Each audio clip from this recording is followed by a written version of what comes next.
Hello, everyone. Welcome to the very first episode of Mechanics of Poetry. This crazy idea was put together by several minds, all colliding inside my own. And I suddenly realized, oh my gosh, we got to try this. And probably the first person to make this idea really come to fruition was someone I had a discussion with yesterday, Chuka Susan Chesney. She's here right now. And I'm going to give her a chance to talk about what made her come up with the question. So I went to a class that was actually very expensive in LA. And I asked the teacher, could you show us how you go about writing a poem? And she said, no, nobody ever does that. And I was like, what? And I asked another poet about it, and they said she doesn't know what she's talking about. People do that. So I asked Dawn, how do you go about writing a poem? And then Dawn said, oh, that's my part. And I told her I used a magic word. The word is a very scary word, okay? When you hear this word, you may react. But the word is trigger. Now, the word trigger has a negative connotation nowadays, but really a trigger is anything that spurs you to thought, right? Anything that you see or experience triggers your mind to react. And usually after that, you come up with, this is another word that you may already know, something called a notion. You might get a notion in your head. It could be a line of poetry or some memory comes falling back into your skull. And that's usually the start of the poem. For example, let's see, do I have it? Let's see, yesterday, I gave Chuka this example here. Fresh poem from the day before. The trigger for this poem was, I went to the market and I bought oranges. And right away, I looked at an orange and the line came to me. Here, watch me pull down some juicy sun to eat. And that tickled me so much, I wrote it down. Okay, but then came the next problem. What comes after that? Yeah. So right away, I tried to think of something related. And the next line that came to me was, and look at this fallen red rock. It's delicious. Okay, I had something going there. I had something going, trying to keep it going. So I came up with a third line. Tree branches sprout green palms you can heat for tea. All right, I was feeling very satisfied. And then the idea died. It was over. But I told Chuka not to worry in a situation like that. What I do when the poem ends and I'm maybe not 100% satisfied, I put the poem down, and then later on, I'll come back to it. And usually when I come back to it and I read it to myself again, I go, oh yeah, I should do this. So in this particular poem, I thought, oh, those are three very beautiful natural things, right? Oranges, apples, tea leaves. And I thought, oh yeah, but there's a whole nother side to this nature stuff. There's a man-made side. So right away, I got some yin yang going there. So I did a part two, and that was part one. This is part two. The stones on the highway don't smile. Because really, if you've ever looked at the street, it's never smiling. It's just, I think it's never going to change. Sticks walk by covered in store-bought plants. And the person I was telling this to was wondering, what are the store-bought plants? And I was trying to make a reference to clothing made out of cloth, out of cotton, right? So I had two there, and I go, okay, got to have a third one, right, to match the other half, the yin, the yang. So I got the third one. They hide in their shells in order to be duck naked. Now, and that gave away what I was doing on Saturday, trying to get people to write duck poems. So I wrote that on Saturday with the word duck, and it didn't work with the word duck, but I moved the word duck. I changed the word hide to duck. They duck in their shells, and voila, duck works. So that poem's done. I typed it up, and it's ready for the next step, which would be critique, right? But I don't want to hog this whole session. I just want to restate and then give somebody else a chance. For me, a poem starts with a trigger, something catches my eye. And in fact, even this morning, if you people were on Facebook, you might have noticed I posted some cloud pictures. Well, I posted those cloud pictures only because I went out to take out the trash. And of course, got to look at the sky and whoa, that's so pretty, got to take pictures. And then I realized I've written poems this way before when I've taken pictures of clouds, and sure enough, got a poem out of it. But I'm not going to talk about it right now. I want to give someone else a chance to talk about how they start a poem, how poems come to them. Who would like to go next? I can go next. Jackie. I can go next. For me, sometimes I start with something very simple and generic, knowing I can go back and make the beginning more catchy. And I definitely can relate to being triggered. I read Louise's book, Riding the Bus with Jesus. And one poem caught my attention. It's called Shit Books. I don't remember his poem, and this poem is not about him, but that title triggered me.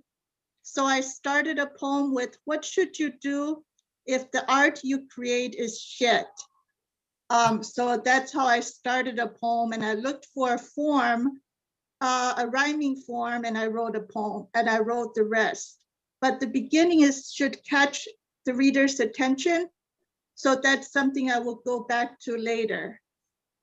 Jackie, you brought up a really great thing. You got the idea, and then when you're writing it down, you put it into a particular form. That's another part of getting started with a poem. Not just the idea, but what's it going to look like on the page, right? When you write it down, how long is the line going to be?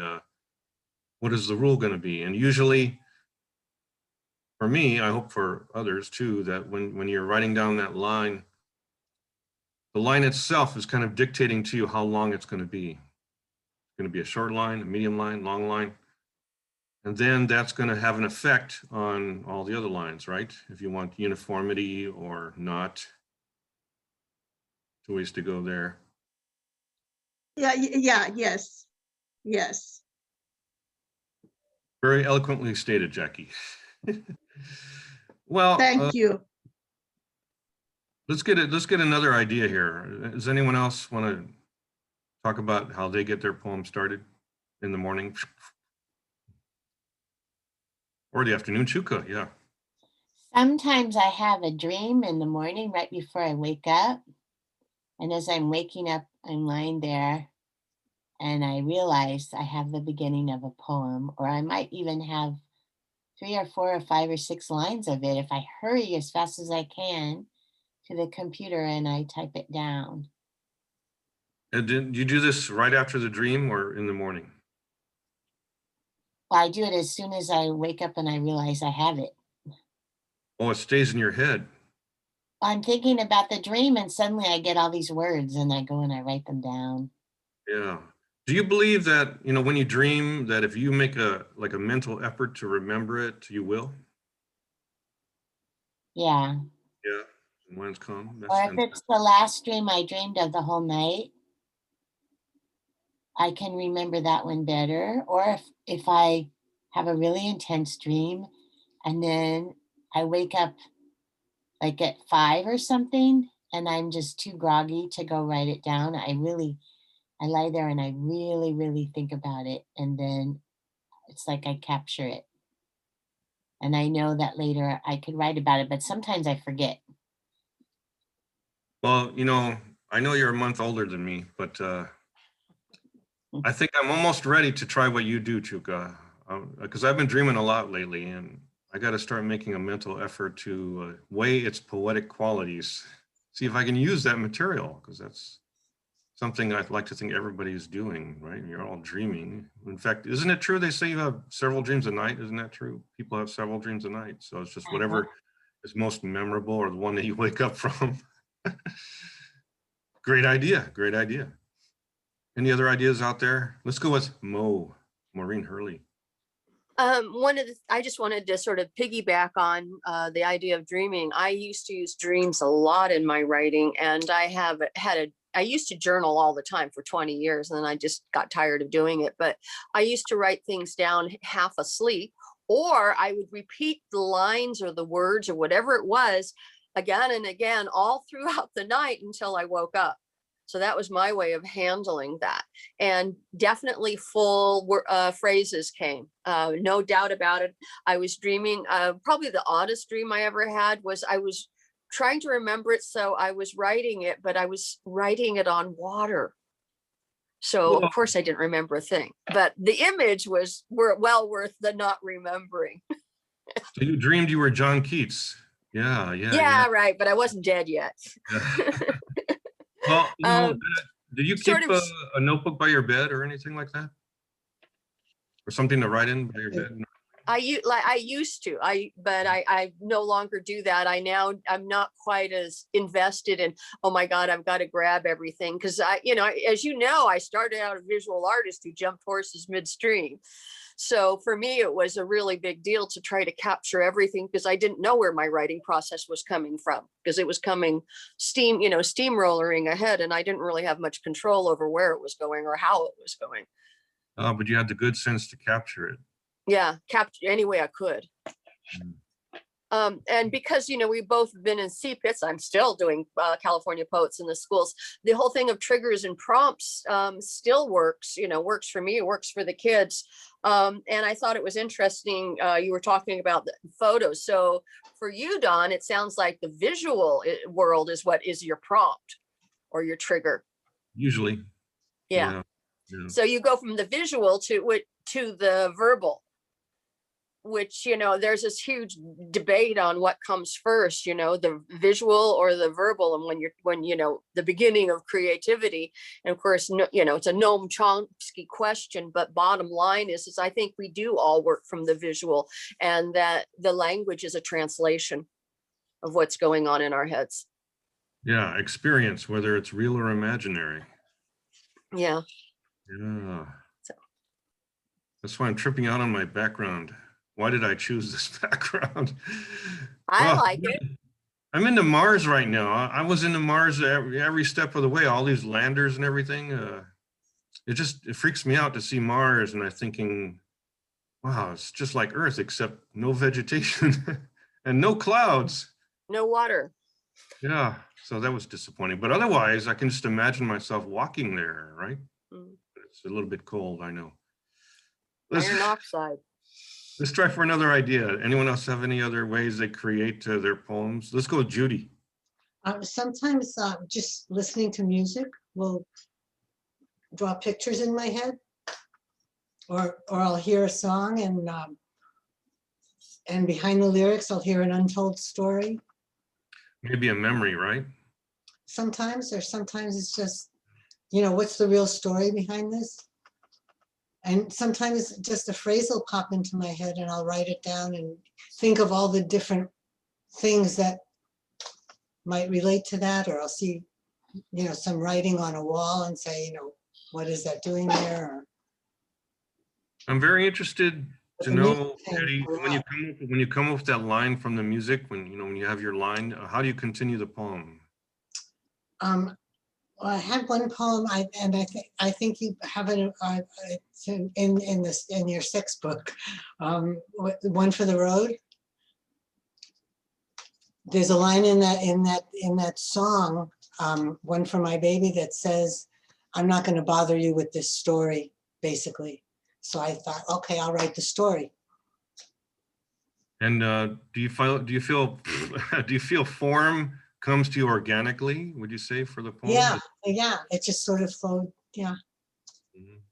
And sometimes I'm not big into classical music, but sometimes you know, if I'm writing or if I'm doing something on the computer that, you know, I don't want to be disturbed, I'll be playing classical music, and sometimes I'll just hear something and it'll remind me maybe of the ocean or whatever, you know, and pictures come. Now that I really believe in. I love music myself quite a bit, especially instrumental music, because it Mhm. seems to open up a channel in your brain for thought, Absolutely. right? And it just floats it along. Yeah, that's a very good way to feel creative, to get creative, right? And then of course, Mo was talking about the golden hour. They call it the golden hour. What is that, 3 to 4 a.m. or something when you're dreaming, and Well, Woo. there's creative hour? visually as a photographer, I'm also a photographer as well as an artist. The golden hour is the early hour right after the sun comes up, but in dreaming, certainly that could be 3 to 4. And then in the evening. So it's when the sun is at a very low angle, and what it does is it highlights things. So think of this as a dream, the golden hour of dreaming. See how that all of a sudden becomes a line of poetry. So that's your prompt for today, by the way. That you see things different things. They're highlighted differently, and they become super real or supra real. Yeah. Yeah, that's why sunrises and sunsets are so popular. Yeah, they only happen twice a day. All right. And then some days are more interesting than others. Go ahead, Mo. You had something else? Yeah. You were asking for what things that we use as prompts. Sometimes for me, I do wind up doing a lot of driving back and forth from West Sonoma County to West Marin because I have a job down there. I also grew up in West Marin, and so I'm spending an hour plus on a day on the road, only twice a week. But so I use that time while driving. Sometimes language just comes unbidden, and sometimes I will see something while driving that encourages language. And I know Sharon Dubiago uses that a lot, that most of Hard Country was written while she was driving up and down, the highway in her white van called Psyche. So there's something about the act of driving that, because you're slightly distracted and you're having to pay attention in a different way. Don't recommend doing this during rush hour, by the way. But if you're on a lonesome stretch of road, language is going to come to you in a very different way than if you're sitting patiently at your desk waiting for it to come. That is so true. If you're on a long drive, your mind starts to activate It secondarily associates. to the activity you're doing. Yeah. Yeah. So my yesterday poem was: a conspiracy of ravens wheeled and needled the clouds with their dark secrets. I think that's what it was. I heard the line literally as I was driving down the road, and then I was trying to take a photo. And then when I got to my iPad, I actually dictate to my iPad while I drive. I was going to say use the recorder on your phone. Yeah. Yeah. Well, my iPad is my phone. I don't have a phone. And I didn't quite get I missed it. I missed the line. It took me too long to get from my head to the iPad, but it's an approximation. Like when you write down dreams, it's an approximation. It's not what you dreamt, because the line you dreamt is always so much better than what you managed to write down. It's just the way it is. It goes so fast. Yeah. Let me ask you this. I'm curious, because I know you have a lot of experience writing poetry. Do you feel in your mind a confidence that poems will come because you've done it so many times before? I don't fret it so much. Whenever I teach, I always try to write with the kids. And I'm kind of surprised that, I always think that they're going to be junk and throw away. Luckily, I did for the first 20 years of my teaching. Luckily, I stuck those poems in my teaching folders. So I just recently rediscovered them. I'm going, oh, okay. I don't throw anything away because of that. Ultimately, I don't worry about things being poems. I just try to find that zone, just like when you're driving. What is the zone? How do you stay in it? And how can you sustain that altered state? Does that answer? Yes. Yeah, because the older I get, the longer that I've been writing, I feel more confidence that I don't have to fret that inspiration will come. It will come. I just Oh yeah. Antenna open, yeah. Yeah. Or I think I saw a hand, Chuka. I have a friend named Celia Drill, and she gets published a lot and has a couple of books. And she has to drive a lot. She was living in Northern California, but she's moving. And when you move to another state, you have to drive a lot just to get to the other state. So she's moving to Florida. She told me that she writes most of her poetry while she's driving. She just says it. You know, it's true, it's true. I wrote a poem once many years ago called Poets, Where Do They Hide? And the last stanza is about the most dangerous poets of all, the ones that write while they're driving. Yeah, gotta watch out for them. Like I said, avoid rush hour. Yeah, absolutely, absolutely. Pull over, pull over. Well, you know, there's some people here that really want to pick their brains, like Mark Fisher, if I may. You come up with some really amazing poems, Mark. How do you do it? What's your technique? Oh, took a minute to find my mute button. Oh, okay. Well, what I've been working on today is that technique where I have note paper everywhere where I've written down lines that I've run across that, as you said, might be a trigger. And that line sticks with me. I keep a list. I have a file on my computer where I just fill it up with all these lines. Me too. And then I sat down today and started finding lines that go together. Well, you revisit these lines and then see what you can do with them. Yeah. Right. They fall into themes. And maybe that's something going on in the back of my head, creating these themes, but the lines come together as themes, and then the whole thing comes together as a poem eventually. So that's what I did today. Whether that's what I do tomorrow, I don't know. All right. I'll ask you a micro question. All right. So you've pieced together some lines. Do you find that invariably you're adding to them? That's just kind of what happens? Invariably, yes. The bits and pieces don't make the whole.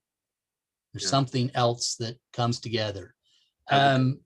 I've got a poem coming out on Heron Tree next Wednesday that was a pure found poem, that I got all the bits and pieces out of that book, Death, the Night, and the Lady. Really weird book, from 1890 something, I think it was. And it came together all by itself. I did have to switch orders and things like that, but it's rare when the bits and pieces are the poem in themselves. You know, Maureen just brought up the fact that Carolyn Forché, is that how you say her name? Carolyn Forché keeps her orphans in a drawer. She calls them her orphans, orphan lines, and then she brings them out, and it sounds like she does a Mark Fisher with them. That sounds similar, yeah. All right, I'm going to head to another part of our poetry squares here, down to the bottom to a man who I know is extremely prolific, Mr. Jack Bowman. I would love to know the secret of your prolific poetry. I keep hearing all the different things that I use. It's like almost everything you guys talk about, I've used at one time or another, and I still do. I drive 60 miles a day, 4, 5, 6 days a week. I try not to drive during rush hour, and I turn the radio off. But someone mentioned classical music. I think it was Judy. I also use jazz a lot. Sometimes if I'm listening to instrumental jazz, or Pink Floyd or Brian Eno, stuff will come out. Stuff will just get inspired and come out. Also use my 5 senses. If I'm going to sit down and write something, I have a few minutes. I describe what I taste, I see, I hear, and I start like that. And then in other times, especially if it's something a little abstract, then a metaphor will occur to me and I'll write about that.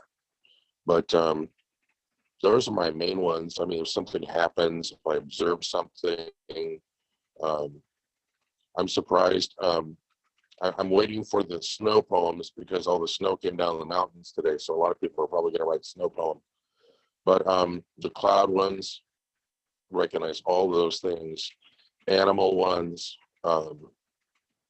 people who have pets, they talk about their pets. Emotions, just whatever they're feeling at the time. Needless to say, I have a lot of sad, angry poems. But that's a lot of self-deprecating stuff. But yeah, my poetic mentor used to call my stuff retrospective angst. But yeah, I have drawers full of those things that Mark was talking about. Most of them I wrote down when I was drinking, so they're on a lot of cocktail napkins.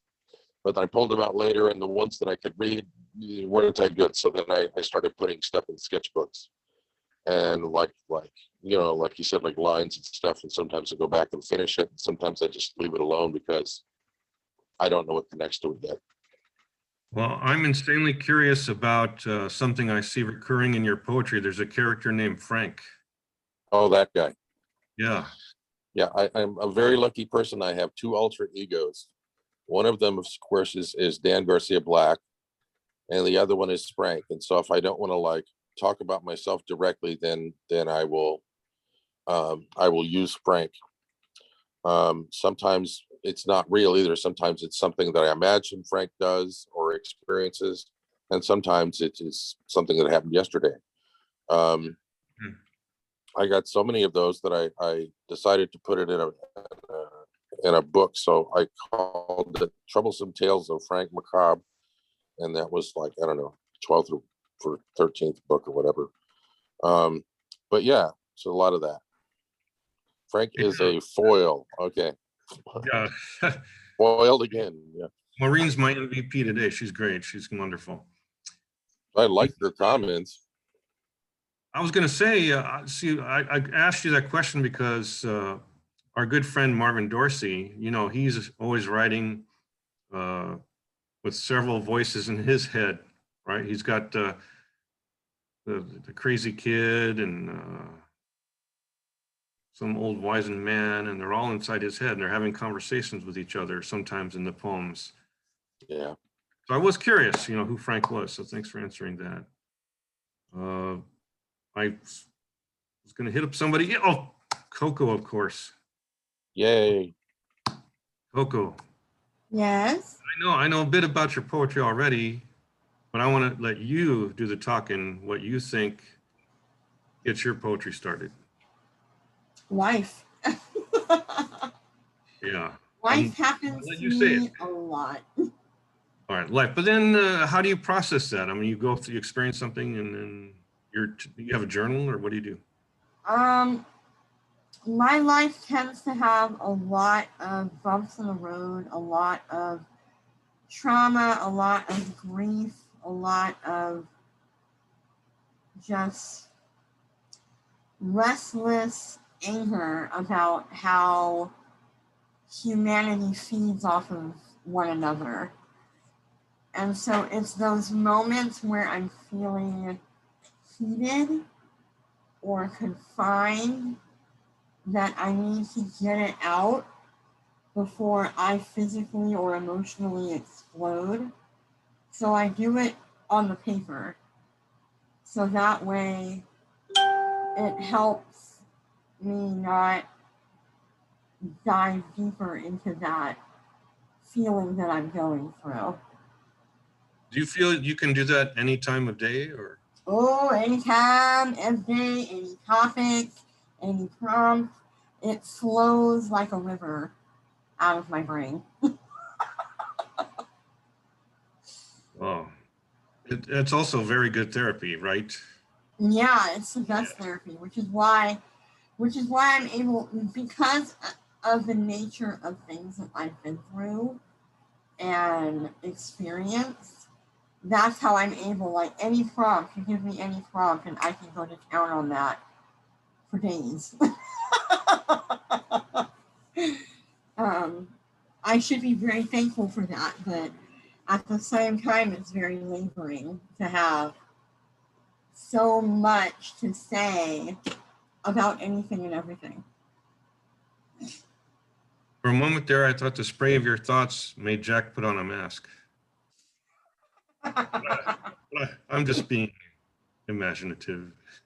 I'm so fortunate and so blessed to be amongst all of these poets too, though, because I feed off of how they work and how they write and the way that they do things. And it's been a process for me in the growth of my poetry that, you know, I've been, and especially for you, Dawn, that have really broadened my horizons in terms of the world of poetry and ways to write and, you know, villanelles and couplets and just formatting and how it looks on the page. Like, because of this group, my writing has grown.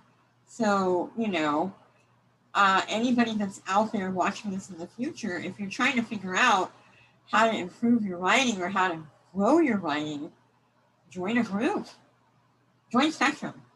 Just like Maureen's my scriptwriter. So just like Tobey Kaplan, you're celebrating your weirdness. That's very awesome. And you brought up something that I was going to bring up because no one had brought it up, and that was if you don't have an idea, if you don't have an idea, forums are available to scaffold new ideas, right? That's what you were alluding to, the villanelle, the sonnet, and all those forms, even the haiku, are wonderful scaffolding to create something when maybe you're feeling a little dry, right? You got a form to follow. Like in a villanelle, you got to come up with that first line, and that usually triggers what comes after because you follow its form, right? And if you know the philosophy behind a sonnet, you can follow that philosophy. That's a whole nother episode we'll do later on. It's worth an episode by itself. There's a fellow here that I really enjoy his poetry, Mr. James Cushing. I'm so glad you're here. I would just love to hear a little bit about your process, sir. Thank you, Don, and thank you for including me in this grouping. In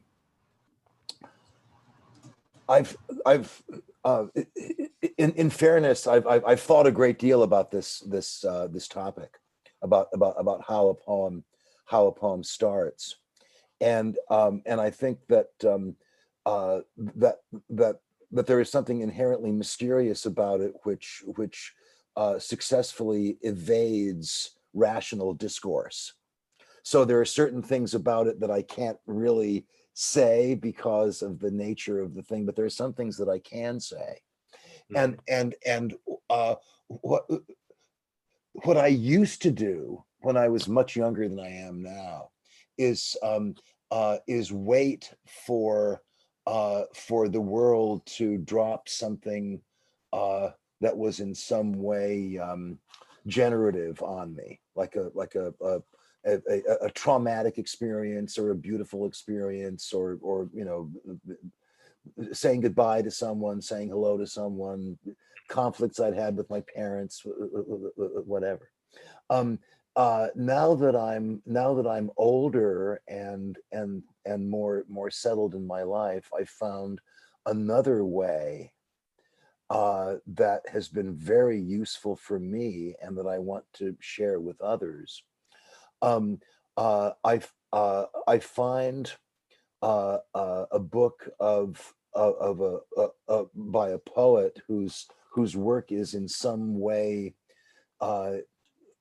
inspiring, generative, appealing, mysterious to me. Contemporary, Wordsworth, Homer, Shakespeare, Auden, whoever it is at the time, and I find a section of 20 or 30 lines, and I sit down at my computer I simply copy them out.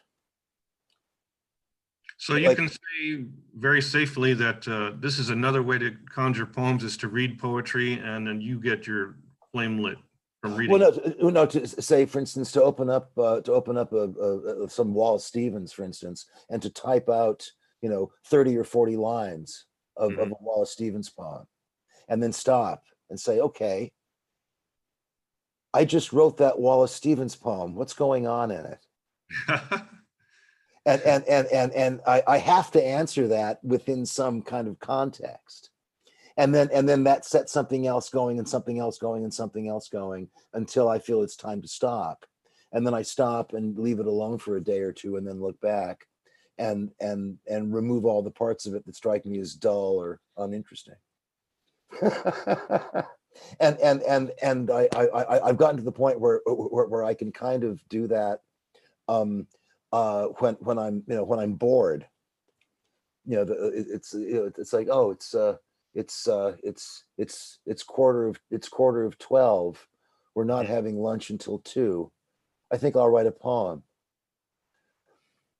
So then you start reading. Yeah, so then I'll pick out something. Here's some. This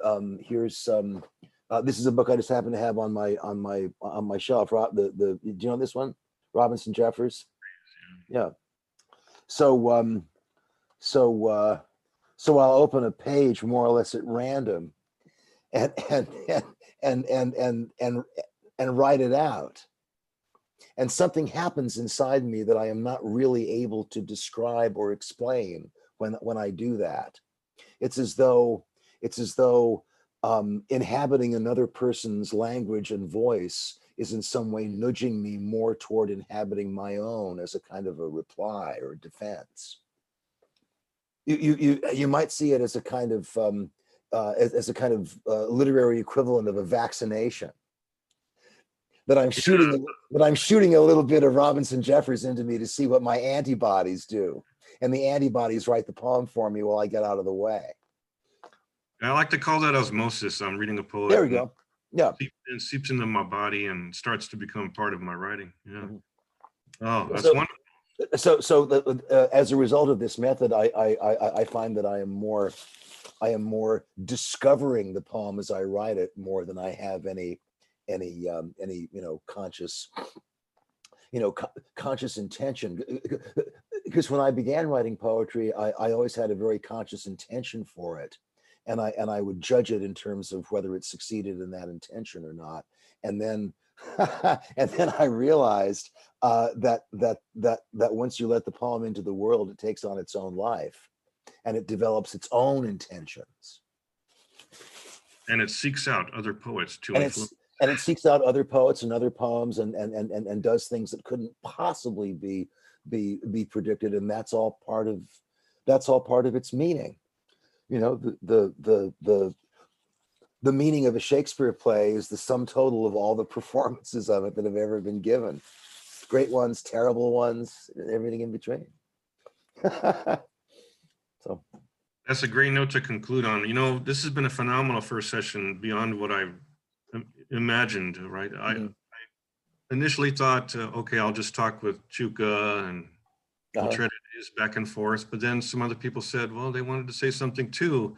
And this just turned into a wonderful format of having a group of people getting a lot of ideas. We visual today, we had music today, we had Don, can I say something else? Right? Can I say something else? Because James just reminded me of something. There have been times when I've kind of thought of an end line to something, and then I have to figure out how to get there. Oh, yeah. So it's a line that you don't want to be the first line. You want to get to that line. Yeah. Another technique. Yeah. That reminds me of someone said, take that poem and turn it around, right? Make the last line the first line or something like that. Yeah. But yes, or sometimes, you just kind of, a conclusion comes into your head and then you kind of have to figure out what the story is that got you there.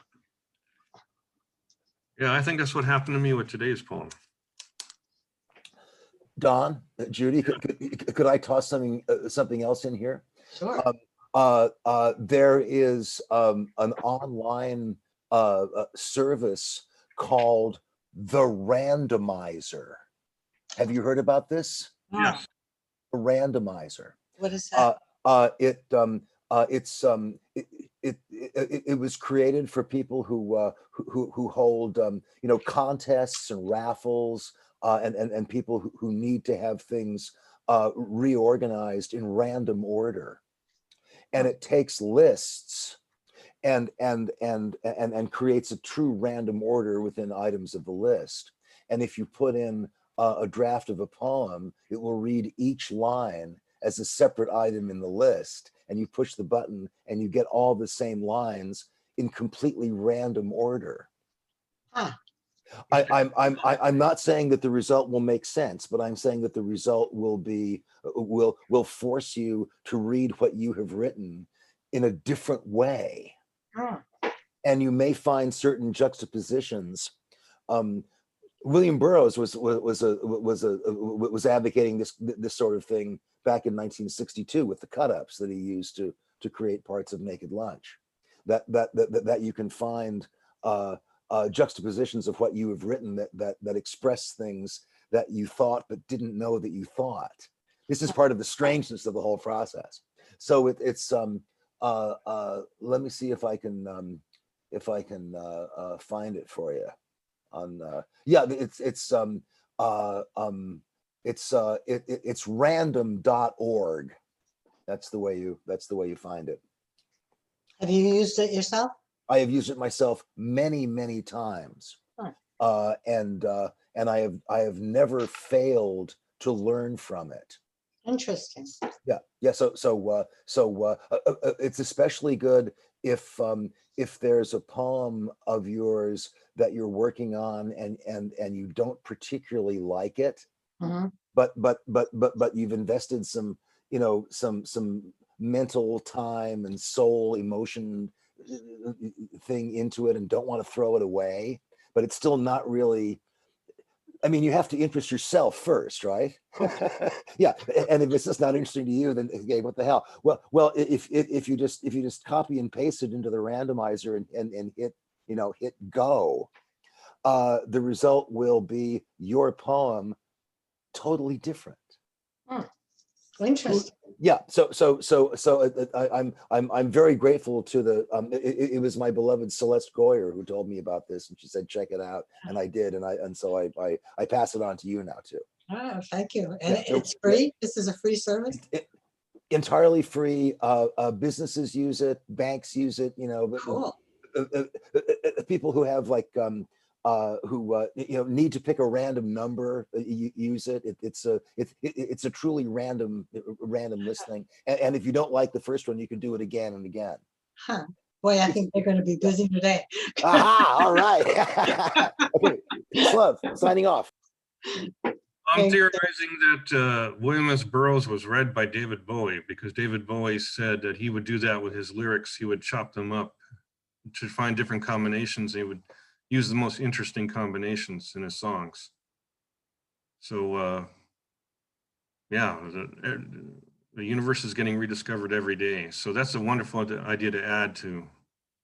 It's a good thing this will be up on YouTube in a couple hours, and people can visit this recording more than once if they wish to, because there's so many ideas. The randomizer, the poem generator, Don, how often will you be doing this? the John Anderson lyrics generator. For yes fans out there, yeah. So it does exist on the web. Yeah, I visited it. All right.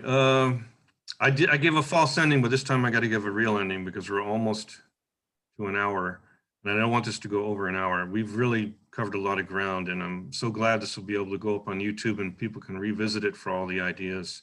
How often will you be doing this? These people in this sort, I got to thank Chuka, Susan Chesney for lighting the fire under my butt to do this. Thank you, Chuka. I want to thank my MVP today, Maureen Hurley. She's been taking very good notes that are in the chat, right? And I don't know, on YouTube, I don't think I can get away with putting chat notes up there. I don't know how to do that, but I wish I could. I think you can copy them and just paste them in later. Yeah, down on the bottom where it says file.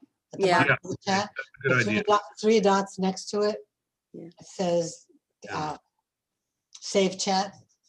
I will be saving the chat notes. That's something I know I can do. And then I'll just copy and paste them in to the description section for the video, right? There's a description section. I can put it there. It's a great idea. Thank you, MVP. And who else can I thank? Coco for making this channel available, so to speak, right? Coco is the sponsor for this channel. So thank you for sponsoring this channel, Coco. Yay, Coco. And for everybody else who paid a visit, Jack, I know he's working. He was working and he paid us a visit. So that's wonderful. And Robert, of course, for being on the other side, the artistic side. It's nice to have someone there. And Mark, thank you for allowing me to probe you. Judy as well. And James, I think if there's a most valuable player today, it's you. You give us a fountain of ideas. So I'm so happy that you were here. And we'll do this again. Hopefully, Thank you for inviting me. Loved it. Me too. maybe next Thursday at noon. We'll see what people think, because we got to record sometime, but then these can be viewed anytime on YouTube. So I hope that'll be a boon to people. All right. Thank you, Don. Gonna count you down. Thank you, Don, Thank you. and everyone. Yes.